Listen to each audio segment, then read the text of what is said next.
Sometimes, in the comfort of ordinary life, a silence breaks through.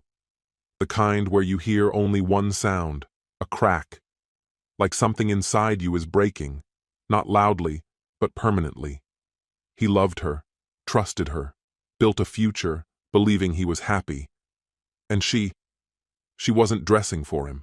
She wasn't getting ready to see her husband. Every "I love you" turned out not to be a vow, but a performance. He didn't scream. He didn't destroy everything in a fit of rage. He turned on the cameras. He waited. He watched. And when the truth became unbearably clear, he didn't rush into revenge. He built it, step by step, with precision, cold blood, and haunting beauty. Betrayal became his fuel, pain, his compass. And one day, when everything had fallen into place, came a moment that can never be forgotten. A moment where not just a marriage crumbles, but a man's former self too. This isn't about jealousy. It's about a truth that cuts like a knife, and how far someone can go when everything is taken from him, except his resolve. Hello, my friend. I'm so glad you stopped by my channel. If it's your first time here, don't forget to subscribe and like this video, as every like truly inspires me. Please tell me which city and country you watched this video from. Now, let's get started. Nothing cut deeper than watching her get ready that evening. She slipped into delicate undergarments and smooth stockings, layering on makeup with the kind of care only routine and intention can create. Her hair was styled immaculately, and when she stepped out in a form-fitting dress I'd never seen before, paired with heels that seemed to lengthen her stride and change her posture, she looked like a stranger.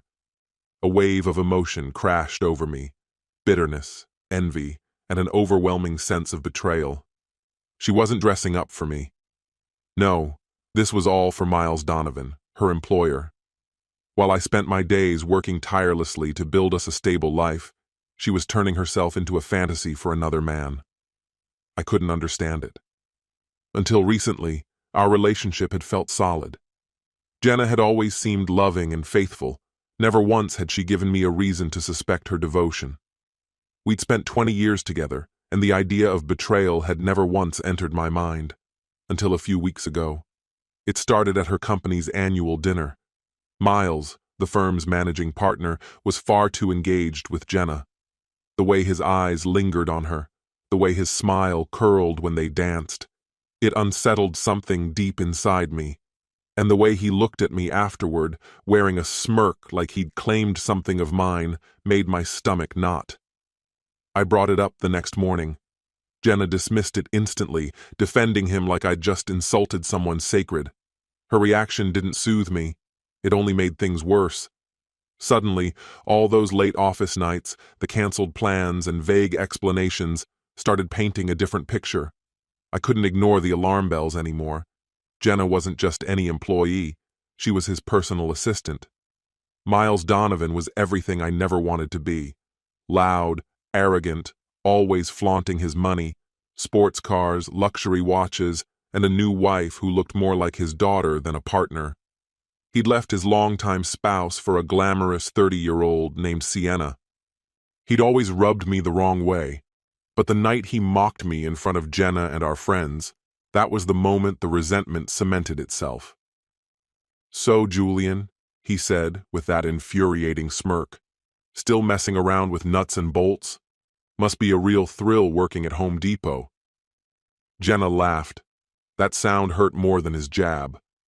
Sure, my job wasn't glamorous, but I brought in over 200 grand a year. Our home was paid off. Our daughter went to college without a cent of debt. But in Miles's world, none of that mattered. Status meant flash, not substance. I walked out, seething. Jenna came after me, asking what was wrong. When I told her, she brushed it off with a soft voice. "Oh, baby, don't be like that. He's just joking around. You know how he is. He doesn't mean anything by it." I stayed. I wanted to believe her. But looking back now, I should have trusted that gnawing feeling. The clues were there. Men like Miles don't stop hunting, not when they've set their sights. Something told me Jenna was next. I wasn't going to sit on my hands and hope for the best. Within a few days, I put a plan together. I ordered professional-grade surveillance gear, 6 audio transmitters, 5 high-definition cameras. One of the cameras went into the smoke detector above our bed. Others were hidden throughout the house, strategically placed to give me full visual coverage. I planted more devices in the bathroom and living room. All feeds streamed to a secure hub in the attic that I could monitor from my phone. I even hid mics in her handbags, her car, and beside the landline in the kitchen. By the time I was finished, I had access to nearly every word she spoke and every move she made inside our home.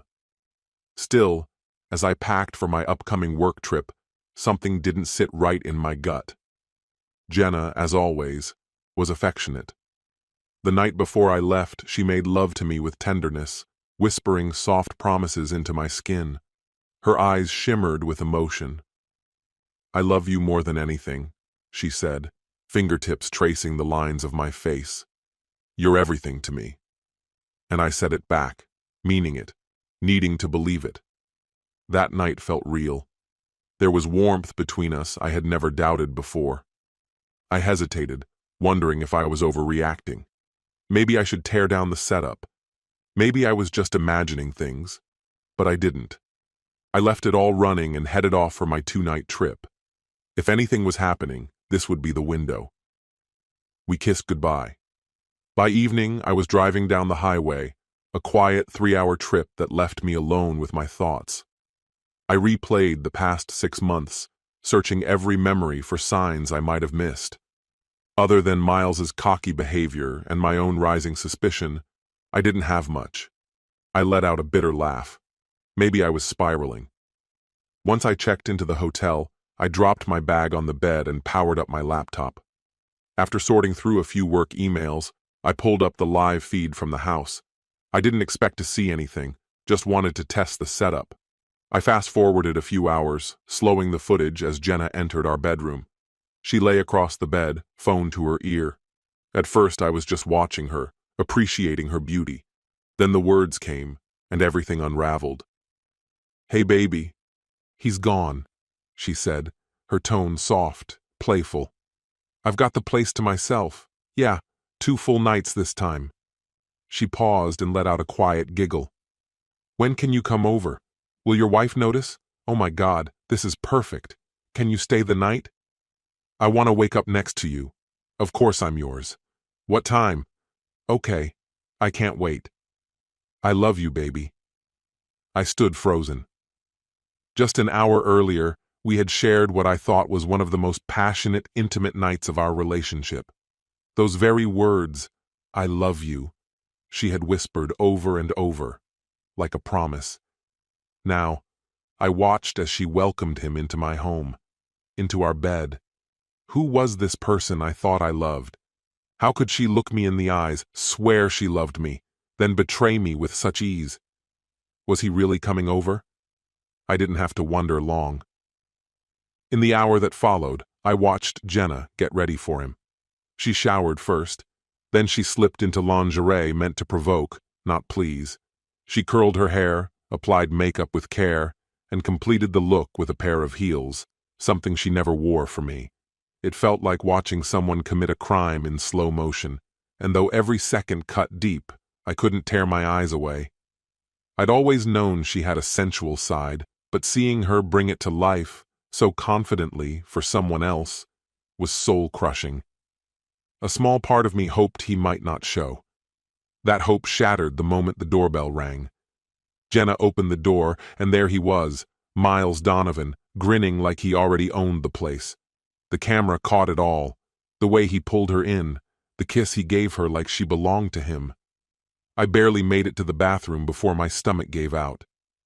"Damn, baby," Miles said, eyeing her up and down. "You look unreal. I can't wait to tear that off and keep you all night." I clenched my fists so hard they trembled. But what hurt most wasn't his words, it was what came next. Jenna beamed, took his hand, and led him straight into the bedroom we once called ours. I sat there, paralyzed, watching her undress him, revealing a chiseled body straight out of a fitness magazine. Rage, heartbreak, and disbelief churned in my chest. I hated him with everything I had, but even I couldn't deny he looked like something out of a fantasy. It made me sick all over again. I wanted to shut off the video, walk away, scream, do something. But I didn't. I stayed. For the next hour, I listened to every sound, every moan, every betrayal whispered between them.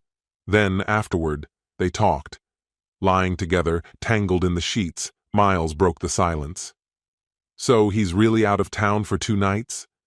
Jenna let out a relaxed breath. "Yeah, just the 2 of us. I've been dying to fall asleep next to you."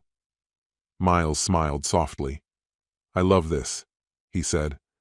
"Being with you." She nodded. "I love it too." He chuckled quietly. "Can't wait to have you all to myself while your husband's off busting his ass." Guy's got no idea. Jenna smirked, nudging him. "Be nice. He's a good man. I do love him." Miles raised an eyebrow. "Then why are you here? With me?" There was a pause. Then she spoke. "Because you're the most attractive man I've ever known, and the way you make me feel, the chemistry, it's overwhelming." She hesitated before adding, "We're both married. But somehow, this feels right, doesn't it?" Miles exhaled slowly. "You set me on fire in ways no one ever has. Not my wife, not anyone. You make me feel alive, Jenna." His words pierced deeper than anything else. That kind of connection, that kind of love, it was supposed to be mine. But it wasn't. Not anymore. I watched them kiss again, wrap themselves in stolen intimacy, whispering more lies to each other like they were the only 2 people in the world. Then he asked the question that finally broke me. "Does he satisfy you like I do?" Jenna was quiet for a moment. Then she said it. "He's an incredible lover. But no, not like you. What you do to me, I can't even describe it." That was it, the breaking point. I stared at the screen, heart pounding, hands trembling. Pain and fury surged through me like a tidal wave. I slammed the laptop shut, unable to take one more second. Hours passed, and I lay in bed wide awake, the weight of betrayal and heartbreak pressing down on me like a boulder. One truth had never been clearer. This wasn't going to end peacefully, and I wasn't going to be the only one left bleeding. When I finally returned home, everything looked just as I had left it. The house still radiated warmth and comfort, hiding the rot beneath. Jenna welcomed me with kisses, soft words, and that same familiar smile, as if nothing had happened, as if she wasn't tearing me apart inside, but nothing felt the same. Where there had once been love, now there was only disgust. Her touch made my skin crawl. Her lips felt cold. Still, I played along. I smiled. I embraced her. I pretended. Behind the mask, I was meticulous. Every clip, every audio file, I backed them all up. Multiple cloud accounts, encrypted, locked down tight. I wasn't just heartbroken, I was calculating. Over the next 2 weeks, I orchestrated every moment of our lives. I planned our time down to the minute. She had no space to breathe, let alone sneak away. I watched her closely while wearing the face of a doting husband. She started to squirm. I could see her growing agitated. Then one morning, as she drove to work, I caught the call. "When's he going out of town again?" a man's voice asked.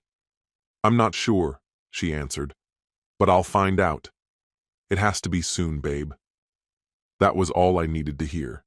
Everything I suspected, everything I knew, was now confirmed.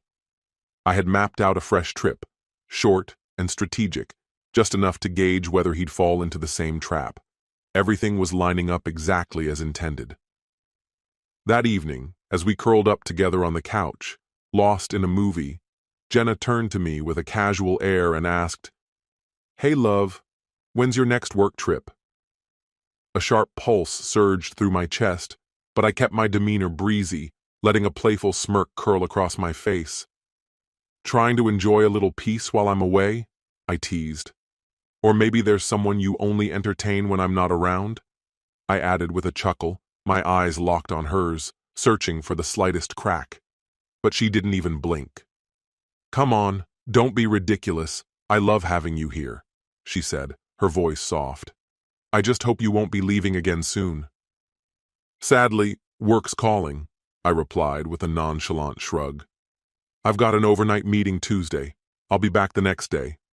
She sighed theatrically and pouted. "I hate when you're gone. I miss you like mad." She slipped into my lap then, arms draping around my neck, her lips pressing into mine in a kiss that felt too perfect, too rehearsed. She kissed me like I was her everything, but I knew that same tenderness belonged to someone else too. It took every ounce of restraint not to shove her away. Instead, I stayed in character. The plan was nearly ready. Tuesday rolled around. I packed my things and gave her a goodbye kiss, fully aware it would be the last time we shared such intimacy. Our final night, our last embrace. She kissed me just like always, but for a split second, I wondered if she saw past the smile. Did she catch the sorrow hiding in my eyes? Something shifted in her face, barely noticeable, but if she suspected anything, she kept it to herself. Instead of hitting the highway, I steered straight toward the office. Staying late was routine for me, so my presence there didn't raise any red flags. At precisely 7:30 p.m., my hidden camera sent the alert. Miles had arrived. He strolled into my house like he owned the place, wrapped his arms around my wife, and kissed her as if she belonged to him. Showtime. I silenced the live feed, locked my phone in the drawer, no tracking, no trail. Quietly, I left the building, retrieved the compact electric bike from my trunk, and rolled out. It was built for stealth, fast, quiet, efficient.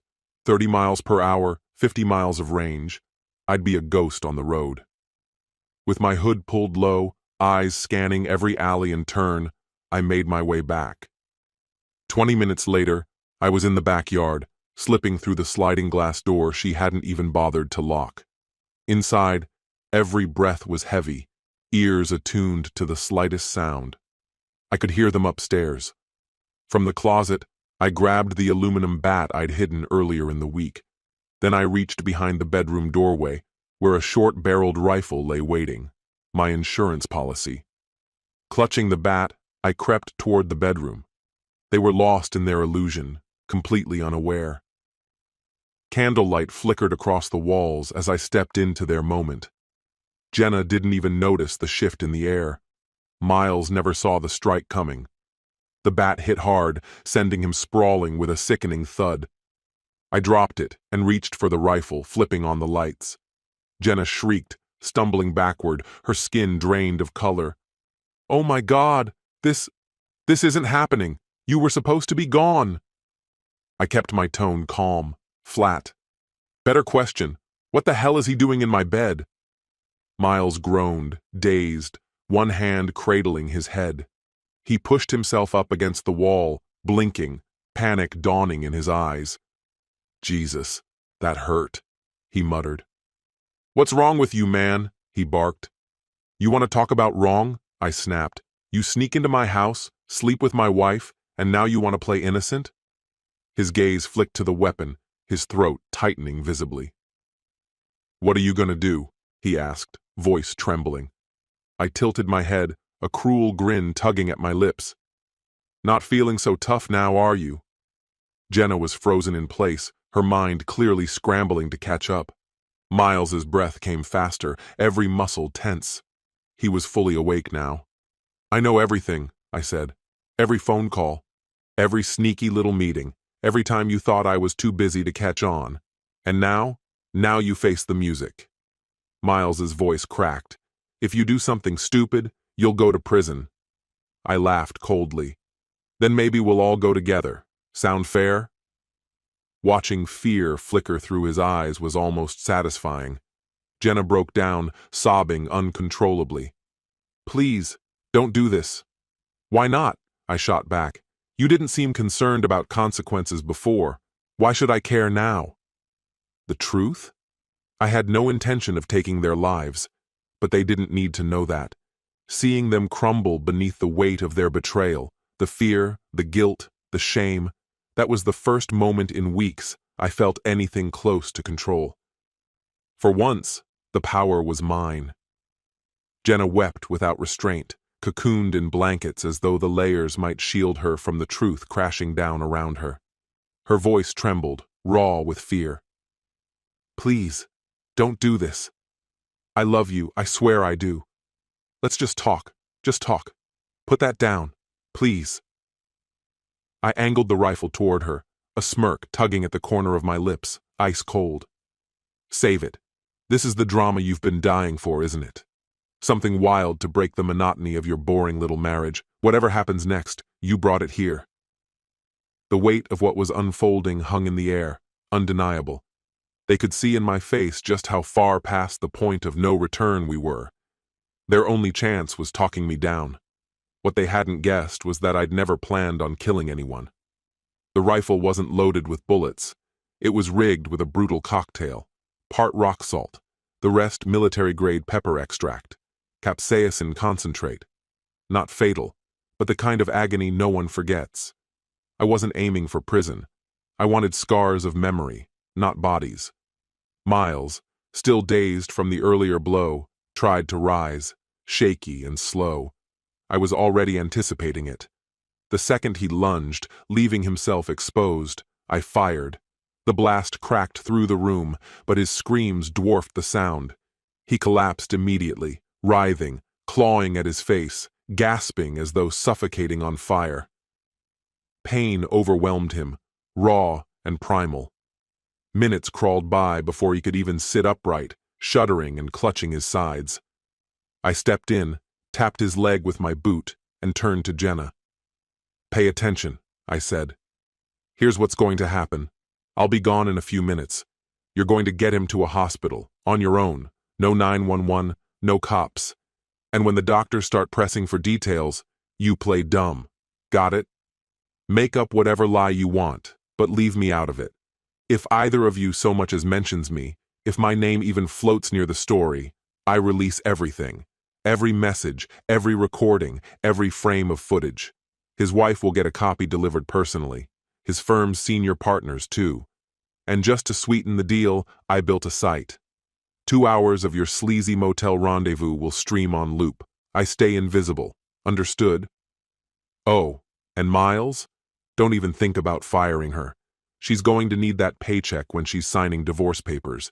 If either of you gets clever, or if she refuses to sign, everything I've got goes public.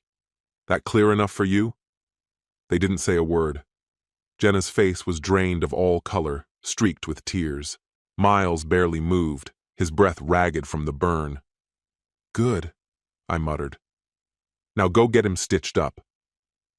I left without looking back, relocking the door behind me. The rifle and bat were tucked in the duffel slung across my shoulder. The night swallowed me as I stepped outside. At the river, I dumped the rifle first, then the bat, each at a different spot. The gloves came off last, discarded far apart. Back at the office, I loaded the motorcycle into the back of my SUV, then walked in like I'd never left. At 9 sharp, I chatted briefly with a couple of IT guys still pulling a late shift. As far as they were concerned, I'd been there the entire evening. If anything ever came up, it'd be my word against theirs. No evidence, no witnesses. Miles was rushed into surgery. The gash on his head ran 18 centimeters. They had to shave part of his scalp to close it. He was diagnosed with a concussion. His official report said he was just dropping off paperwork at Jenna's place and couldn't remember anything after that. Claimed he didn't see who hit him. He understood what silence cost, and what talking would cost even more. Jenna kept her story tight too. Said she heard a loud noise, stepped outside, and found Miles lying there, bleeding. She claimed she drove him to the hospital herself, afraid waiting for an ambulance might be too late. Neither explained why Miles had no clothes on, but they stuck to their version.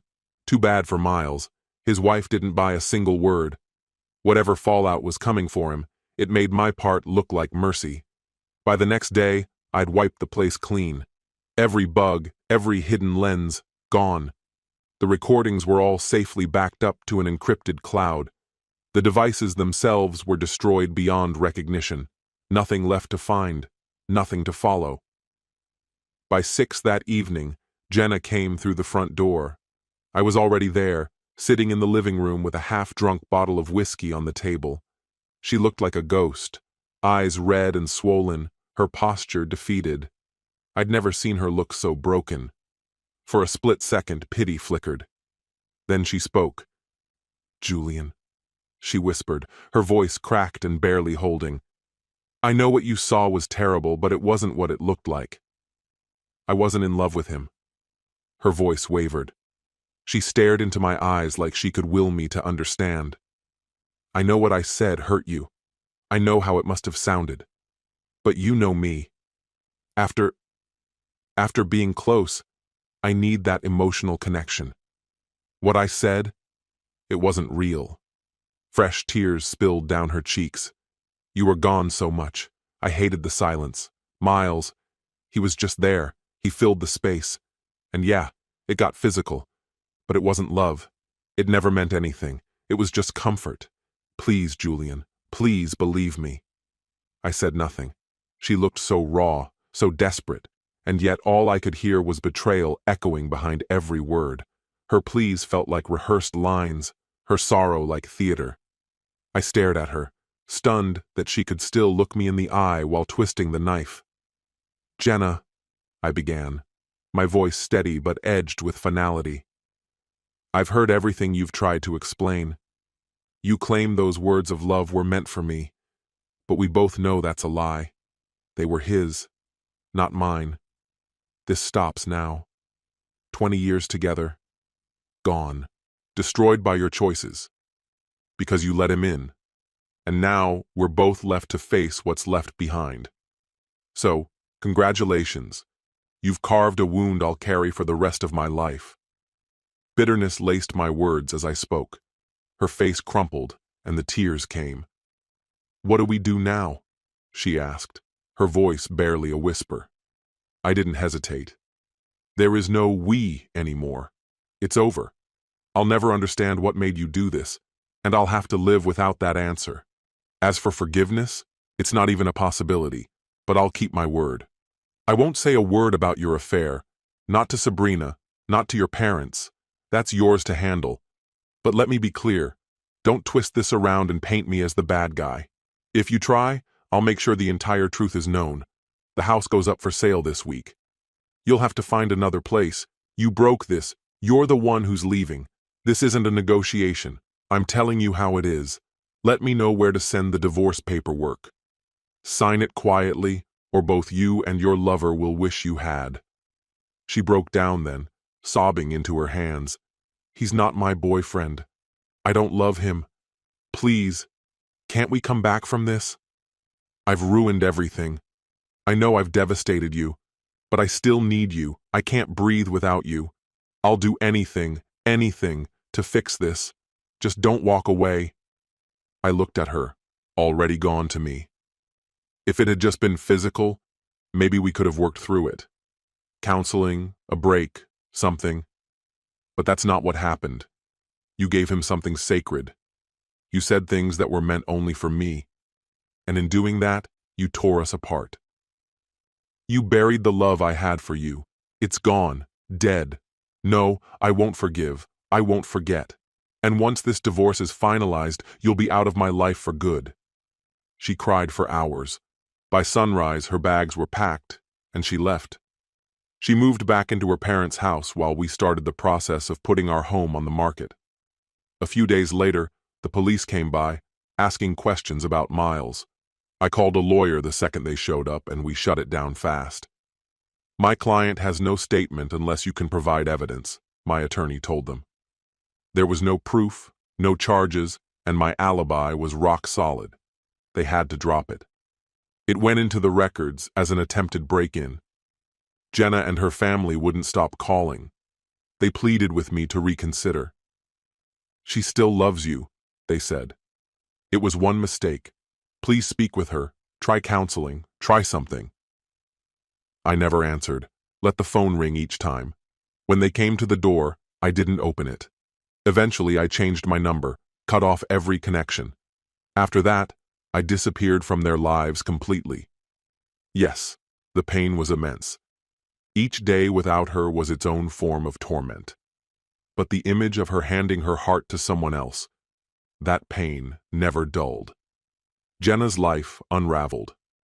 At 42, she was alone in a small one-bedroom apartment, relying solely on her salary. The security she once depended on was gone. Worse, the truth eventually came out. Sabrina and her parents learned everything. They were furious, held her fully responsible. Her daughter saw her differently. Her parents, humiliated, carried the weight of quiet disappointment. Jenna had lost everything. And Miles? He vanished.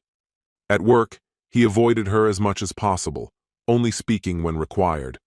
The consequences of their affair became a burden to him. Eventually, he removed her from his department. Though her pay stayed the same, her new role was a dull, administrative one. Her once respected position had been stripped away. Gossip followed her everywhere. People whispered. She became just another of Miles's short-lived flings, discarded and forgotten. The respect she once commanded vanished. With her career diminished, her marriage gone, her family distant, and no support left, Jenna fell into a deep depression. Night after night, she cried herself to sleep, consumed by guilt. Each morning only reminded her of what she'd destroyed. Sabrina tried to help. She offered kindness, a thread of hope, but the wounds were too deep.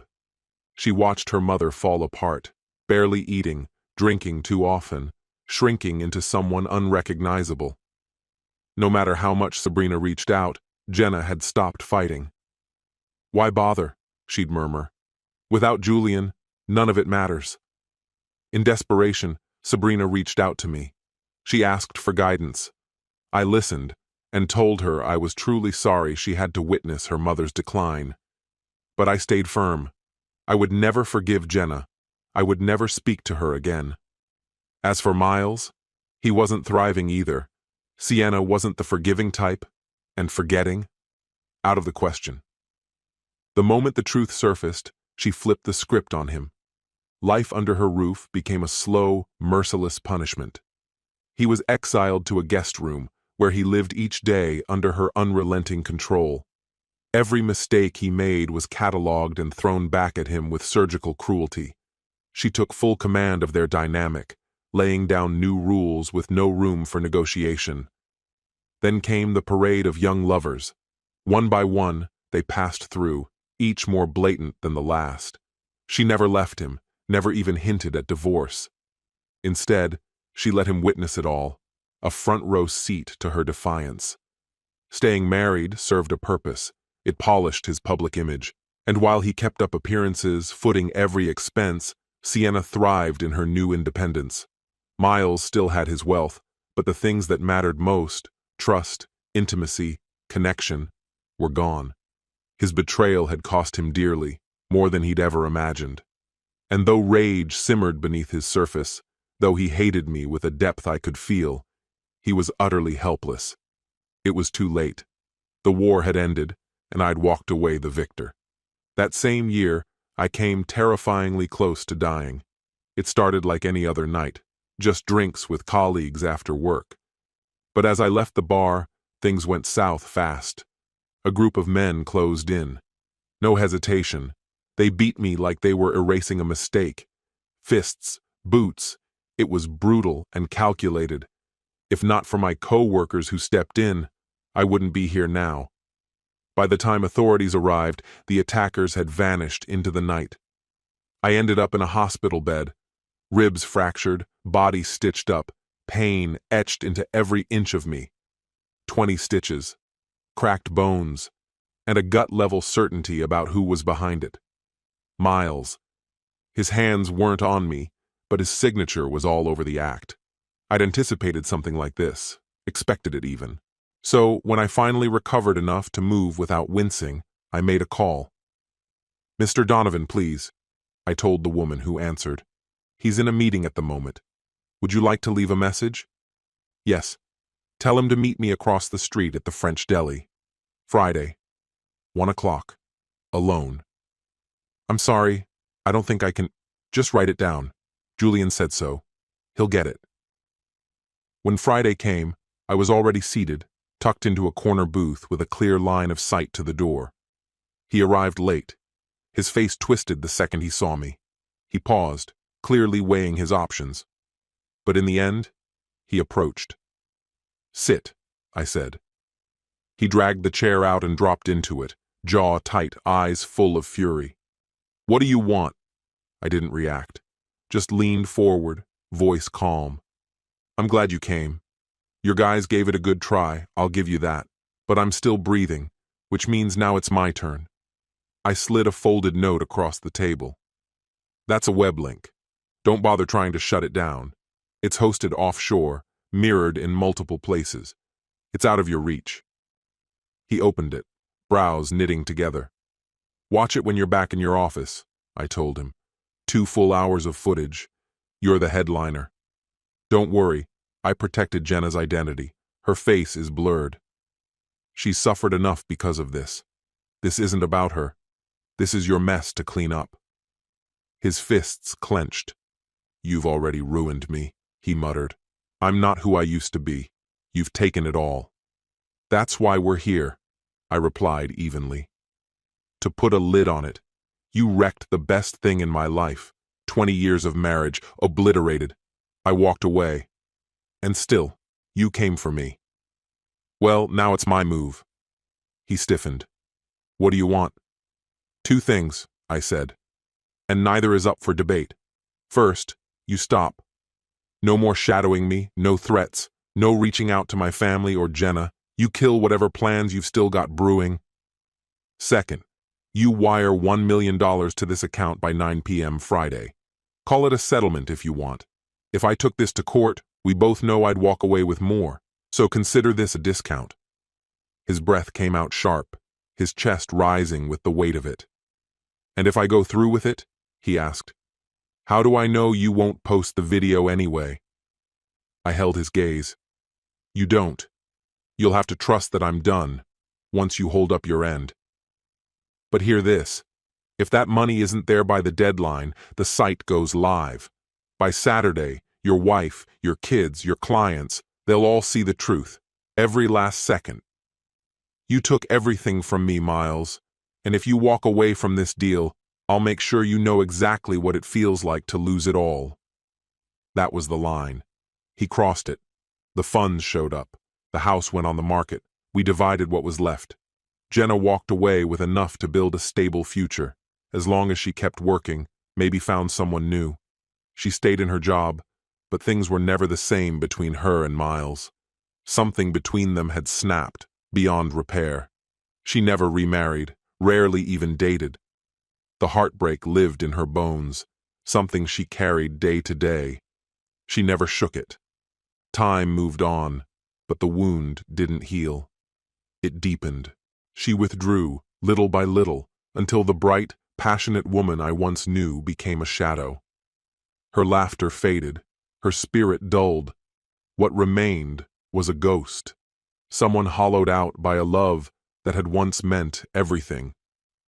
As she neared her 50th birthday, her health began to decline. The vibrant, confident woman I had once loved so fiercely had diminished into someone nearly unrecognizable. When the time came to scatter her ashes, it was only Sabrina who stood by, releasing them into the wind with quiet reverence. I remained at my job for a few more years before retreating into a slower, more peaceful life by the sea. Eventually, I remarried, a gentle-hearted woman with an easy laugh, someone who connected with me deeply, both emotionally and physically. She gave me nothing but tenderness, yet that all-consuming, singular kind of love never found its way back to me. That love had been Jenna, fierce, unforgettable, and ultimately ruinous. Through everything, Sabrina and I remained close. She became the last living link to that chapter of my life. We spoke every day, though she rarely mentioned her mother. Perhaps she understood, more than anyone else could, that the scars of the past had never truly healed. When word came of Jenna's death, it brought a strange mixture of mourning and release. It felt like the final page of a long-closed book had quietly turned, a sorrow I had carried far too long. And while I mourned the woman she once had been, I also felt something I hadn't expected, a quiet, long-awaited peace. This story has come to an end. What's your opinion? Share it in the comments, my friend. And if you like this story, check out other exciting videos on my channel. I'll say goodbye until the next video. See you.